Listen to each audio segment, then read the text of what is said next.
Samajwadi party के प्रदेश अध्यक्ष का मुमरा में दौरा।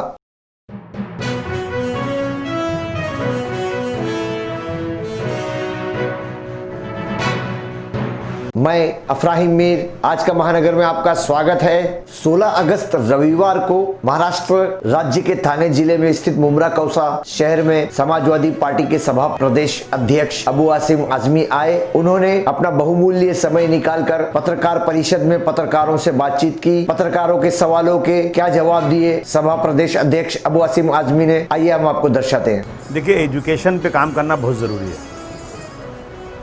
आज ख़ास तौर से माइनॉरिटी को जो है ना बिल्कुल निगलेक्ट किया गया है। SC ST जो लोग रिजर्वेशन में आते हैं उनको सरकार की तरफ से बहुत सारी सहूलतें हैं, लेकिन जो स्कॉलरशिप और लोगों को मिलती है उस स्कॉलरशिप को लेने में इतनी दिक्कत है, इतनी परेशानी है कि लोग जानते नहीं कैसे दी जाए वो। तो इसके लिए समाजवादी पार्टी के हमारे लोगों ने मुमरा में बैठ कर के पूरे महाराष्ट्र में 85 लोगों को आज जो है उन्होंने उस पर सोशल मीडिया जूम पे लिया और उस सबको ट्रेंड किया जा रहा है कि भाई ज़्यादा से ज़्यादा लोग इस स्कॉलरशिप को हासिल कर सकें। और पिछले साल इन लोगों ने इनकी मेहनत से 2 करोड़ रुपए की स्कॉलरशिप मिली थी और अब की बार जो है कम से कम मुझे लगता है कि 6 करोड़ का टारगेट लिया है इन लोगों ने कि 6 करोड़ स्कॉलरशिप लोगों को मिल सके। गवर्नमेंट की जो फैसिलिटीज़ है ना, उस फैसिलिटीज़ को लोग लेने में नाकाम रहते हैं क्योंकि लोगों को पहली बात मालूमात नहीं है। बहुत सारे लोग जो हैं जाते हैं इंटरनेट पे जाते हैं, काम कर नहीं पाते, कहीं कुछ प्रॉब्लम रहती है, कहीं कुछ रहती है।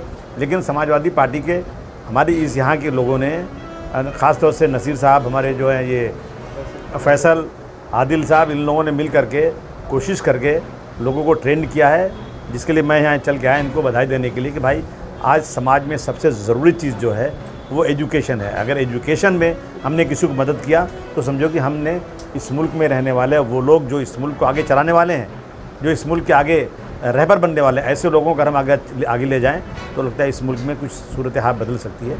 इसलिए मैं आज यहाँ आया था। आसिम भाई, इलाकाई ज़ुबान को शामिल किया जा रहा तालीमी निसाब में उर्दू का जिक्र नहीं, अभी मरकज़ी हुकूमत का जो फैसला आया तो क्या कहेंगे? देखिए, ये तो एक ऐसा है कि उर्दू वो ज़बान है जो किसी एक ज़ात धर्म की ज़बान नहीं, कोई भी ज़बान किसी ज़ात की किसी धर्म की नहीं होती है। कोई भी ज़बान, कोई भी लैंग्वेज किसी ज़ात किसी धर्म की नहीं होती है। इसी मुल्क में गांधी जी का जब कत्ल हुआ था तो गांधी जी का पूरा FIR, पूरा केस उर्दू में दर्ज हुआ था।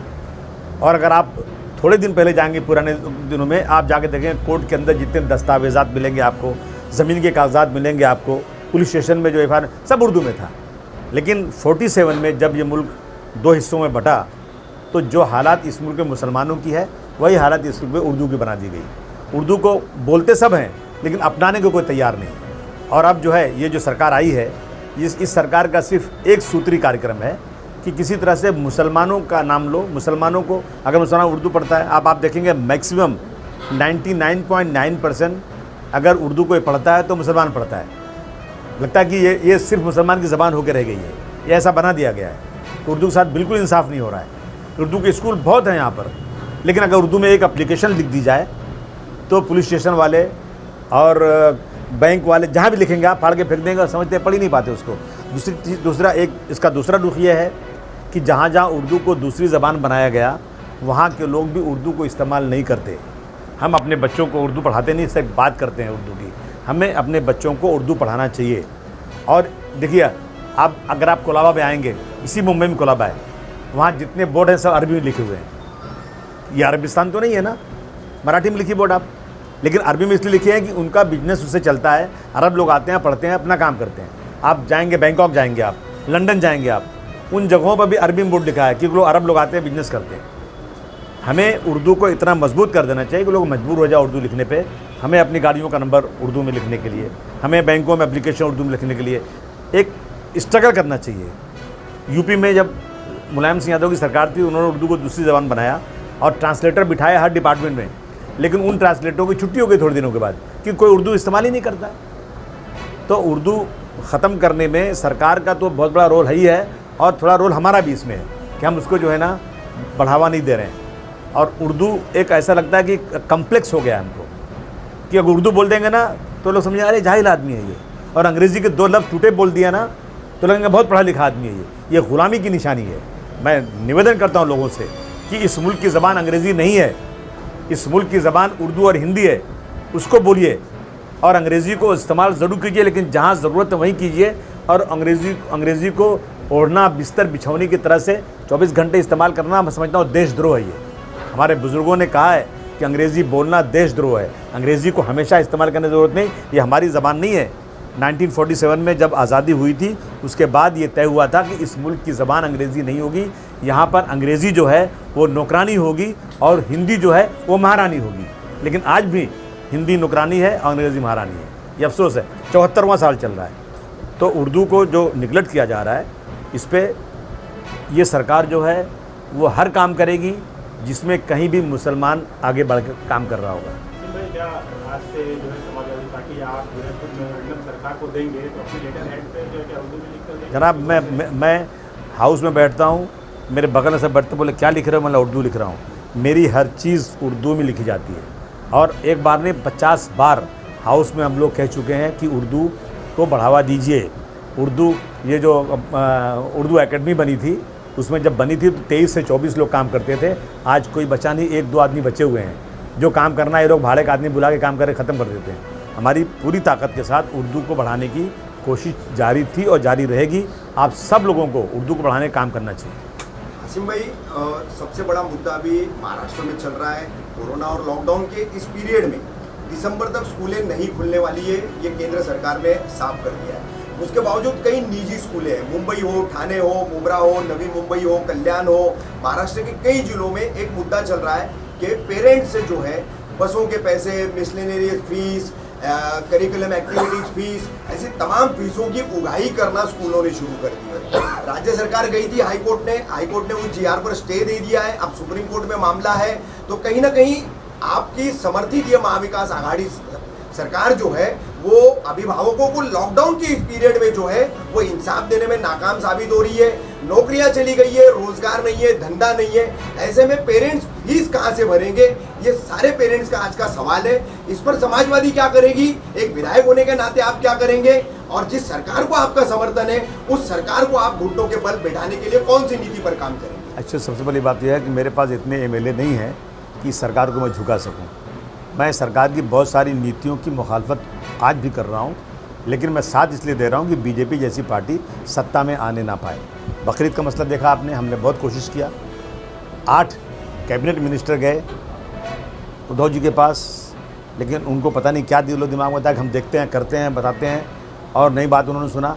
मैं इस स्कूल के मुद्दे पर एक डेलीगेशन लेकर गया था वर्षा गायकवाड़ के पास, और हमने बात किया था कि भाई फ़ीस देखिए, फ़ीस तो लेना ज़रूरी है स्कूलों को, लेकिन कौन सी फ़ीस, जो बेसिक फ़ीस है, आप जो उसमें आप बस का ले रहे हैं और जो अलग अलग चीज़ों का उसमें ले रहे हैं वो बिल्कुल नहीं लेना चाहिए। और अगर एकदम फ़ीस नहीं ली जाएगी तो टीचरों को तनख्वाह कहाँ से दी जाएगी?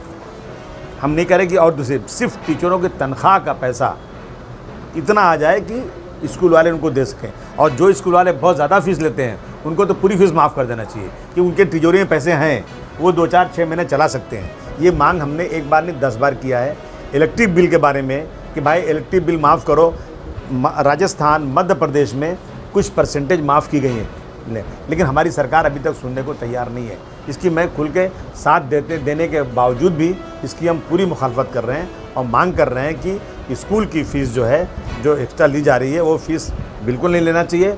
और अगरचे स्कूलों को फ़ीस सरकार जो है लेने के लिए अलाउ करती है, तो सरकार जो है वो बंद करे और स्कूलों को पैसे सरकार देवे अपनी तरफ से, उनको विदाउट इंटरेस्ट पैसा कुछ दे दो, और जब पैसा उनको आएंगे वापस कर देंगे आपको। इसी तरह से उन्होंने कहा कि दुकानें, जो भाड़े पे मकान है, दुकान है, उसका भाड़ा 3 महीने का, 6 महीने का नहीं लेना चाहिए।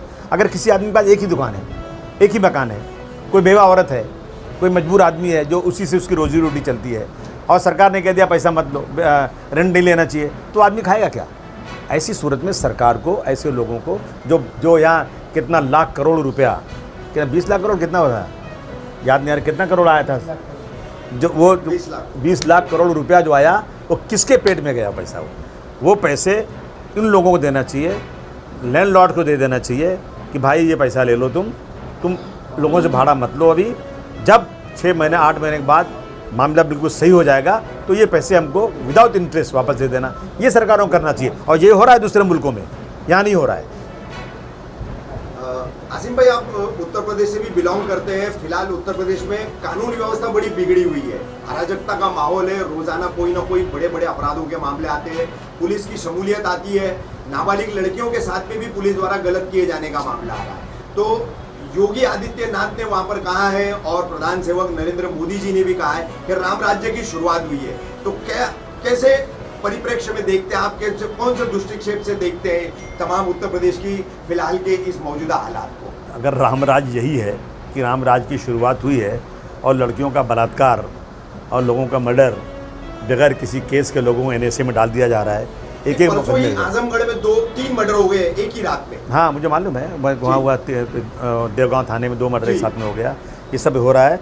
तो ये रामराज की बात करने वाले राम के नाम को भुना रहे हैं। मैं कहना चाहता हूँ जो सचमुच सही हिंदू धर्म को मानने वाले लोग हैं उनको खड़े हो जाना चाहिए इनके खिलाफ कि राम राज को तुम इस तरह बदनाम कर रहे हो। इसके लिए ये सिर्फ और सिर्फ ढोंग है, एक ढोंग। और इन लोगों ने वहाँ पर मंदिर बना करके लोगों को सिर्फ बेवकूफ़ बनाने का काम किया है कि मंदिर का जो है शिलान्यास रखा जा रहा है। अब ये 2 साल 3 साल तक चलाएंगे इसी तरह से और जनता को बेवकूफ़ बनाएंगे। दूसरी तरफ कोरोना में लोग मर रहे हैं, लोगों को खाने को नहीं है, क्राइम इतना बढ़ता जा रहा है कि आज यूपी में कोई आदमी जो है बिल्कुल सेफ़ नहीं है। इन चीज़ों को देखते हुए उत्तर प्रदेश सरकार बिल्कुल मतलब एकदम किसी तरह से किसी काम में भी सक्सेस नहीं हो रही है। लेकिन सिर्फ एक ही चीज़, धर्म का नाम लेकर के ये लोग जो है लोगों को वर्गला करके कुछ न मिले, खाना नहीं मिले चलेगा, मर जाएंगे चलेगा, कोरोना में दवाई नहीं मिलेंगी चलेगा, क्राइम कितना भी होगा चलेगा, लेकिन मंदिर बना रहे हैं हम, इस नाम पर लोगों को बेवकूफ़ बनाकर सरकारें चल रही हैं। इसका लोगों को खुल करके अपोज करना चाहिए। कल ही शिवपाल यादव जी का एक बयान आया है कि समाजवादी पार्टी को अब एक हो जाना चाहिए। तो कहीं ना कहीं मतलब अब चाचा भतीजी की जो लड़ाई है वो खत्म होने की कगार पर दिख रही है। कितना फायदा पहुंचेगा समाजवादी को इसका? नहीं, देखिए, हम सब चाहते हैं कि समाजवादी पार्टी से जो लोग अलग हुए हैं, चाहे चाचा हो या और कोई भी हो, अगर वो किसी ऐसी वजूहत से हुए हैं कि जो कोई बहुत ख़ास चीज़ नहीं है, कोई आदमी वसूल के ऊपर हटता है तो कोई बात नहीं, लेकिन कोई आदमी टिकट नहीं मिला या और कोई वजह हुई, उसको अपमान हो गया, चला गया, ऐसे सब लोगों को अखिलेश जी से मैं ज़रूर कहूँगा उन सबको इकट्ठा कीजिए, वोट बिखरने ना पाए। पिछली बार मायावती जी ने 105 टिकट दिया मुसलमानों को, कांग्रेस ने दिया टिकट और मुसलमानों को वोट की तियाँ पाछी कर दी गई। हम लोगों ने कम से कम 150 सीटें ऐसी हारे हैं जो थोड़े वोटों से, कहीं मुस्लिम कहीं यादव, जिनको बहकाया गया और जिन लोगों ने वोट यहाँ वहाँ दे दिया, उसके बाद हारे हैं। तो अभी भी बीजेपी की पूरी कोशिश है कि किसी तरह से बीएसपी और कांग्रेस का अलायंस हो जाए, मुसलमानों का वोट बढ़ जाए।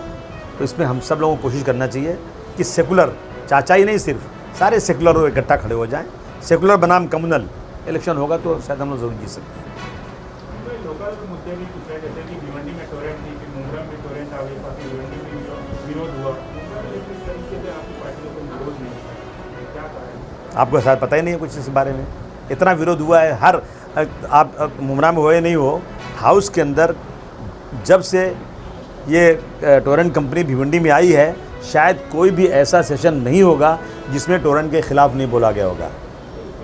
सुनिए, मुमरा के लिए बोला गया है, मुमरा का हम उसकी मीटिंग भी हुई है। सुनिए, बहुत बातें हुई हैं, लेकिन हम लोग चाहते हैं कि ऐसी कोई चीज़ मिल जाए टोरेंट के ख़िलाफ़ कि जो हम खड़े होकर के उसको प्रूव कर सकें कि देखिए ये ज़्यादतियाँ हो रही हैं। करें मीटर बहुत तेज़ भाग रहा है, मीटर चेक हो गया, मीटर भागा नहीं तेज़ में, कोई चीज़ है मिलना चाहिए। और भिवंडी में हम लोग थोड़ा पावर में हैं, वहाँ जो गलतियाँ होती हैं हम सुधार देते हैं, लेकिन यहाँ हम पावर में नहीं है, यहाँ हमारा MLA यहाँ नहीं है। फिर भी अगर कोई ऐसी चीज़ आती है जो ज़्यादती होती है, मैं आपको यकीन दिलाता हूँ हम उसको लड़ाई लड़के ज़रूर दूर करने की कोशिश करेंगे। लेकिन सरकार सुनने को तैयार नहीं है। सरकार का कहना है कि टोरेंट कंपनी आने के बाद हमारी वसूली बढ़ गई है, हमारा खर्चा जो नुकसान होगा कम हो गया है, इसलिए हम टोरेंट को लाएंगे। टोरेंट अभी यहाँ आई है, टोरेंट देश में और कई जगहों पर इसी तरह से जाएगी, कोई रोक नहीं पाएगा। आसिम भाई, पावर में मुमरा में नहीं है आप, आपने कहा अभी, तो मुमरा में वापस से समाजवादी के वो पुराने दिन लौटाने के लिए आप और पार्टी क्या करें? पूरी कोशिश कर रहा हूँ। हर हफ्ते में आता हूँ, लोगों को बुलाता हूँ। ये हमारी बहन बैठी है, ये इनको भी बुलाया मैंने, ये पार्टी ज्वाइन किया इन्होंने। हम चाहते हैं कि लोग आएँ और ज्वाइन हो। देखिए, जीतना और हारना कोई ज़रूरी नहीं है, जीते जीते नहीं जीते नहीं, लेकिन एक पावर इतना ताकत होना चाहिए कि हम लोग जहाँ भी जुल्म ज़्यादती हो रही है, हमारी पार्टी के लोग खड़े होकर के उसका विरोध करें और आवाज़ जाए। ये पूरी कोशिश होना चाहिए। और हम लोग 2 MLA अभी हैं, जो भी मसला है यहाँ का लाई दीजिए। मैंने अभी रईस से कह दिया, रईस हमारे यहाँ MLA है भिवंडी के, कि हर तुम 8-10 दिन 15 दिन में आधे घंटे के लिए मुमरा जाओ, वहाँ के मसाइल सुनो और बताओ क्या कर सकते हैं, उस पर हम लोग काम करेंगे। ये हमारी पूरी कोशिश जारी है और मैं कोशिश कर रहा हूँ कि मुमरा में पार्टी मजबूत हो जाए। हमारे साथ जुड़ने के लिए हमारे चैनल को सब्सक्राइब कीजिए और बेल आइकन भी दबाइए।